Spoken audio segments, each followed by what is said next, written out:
Breaking news చూస్తున్నాం. హైదరాబాద్ లోని Banjara hills లో డాక్టర్ మజర్ అలీ ఖాన్ గన్ తో కాల్చుకుని ఆత్మహత్య చేసుకున్నాడు. బంజారా హిల్స్ రోడ్ నెంబర్ 12లోని తన ఇంట్లో కుటుంబ కలహాలతో మజార్ ఆత్మహత్య చేసుకున్నట్లుగా తెలుస్తోంది. తీవ్ర గాయాలైన మజార్ ను కుటుంబ సభ్యులు అపోలో ఆసుపత్రికి తరలించగా చికిత్స పొందుతూ చనిపోయాడు. కేసు నమోదు చేసుకున్న పోలీసులు దర్యాప్తు చేస్తున్నారు. మృతులు మజార్ ఎంఐఎం అధినేత అసదుద్దీన్ ఓవైసీ, అక్బరుద్దీన్ ఓవైసీకి బంధువుగా తెలుస్తోంది.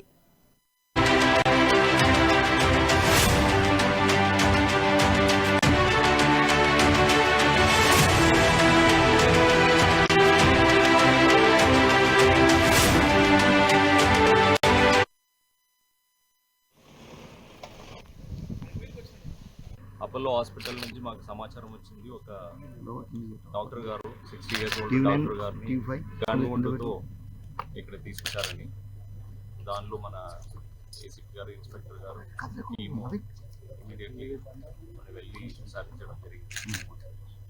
బైస్టాండర్స్ వాళ్ళ డాక్టర్స్ చెప్పడం ప్రకారం వచ్చేటప్పుడే రైగర్ మోటివ్ స్టార్ట్ అయింది. కాబట్టి హాస్పిటల్కి రాకముందుకు ఒక 4 గంటల ముందుకు ఈ గన్ షాట్స్తో ఫైర్ చేసుకొని చనిపోయి ఉండాలని చెప్పి వాళ్ళు ప్రైమరీ ఫేసి చెప్పడం జరిగింది. ఈయన 60 years old డాక్టర్, తను లైసెన్స్డ్ వెపన్తో సూసైడ్ చేసుకున్నారని ఫ్యామిలీ మెంబర్స్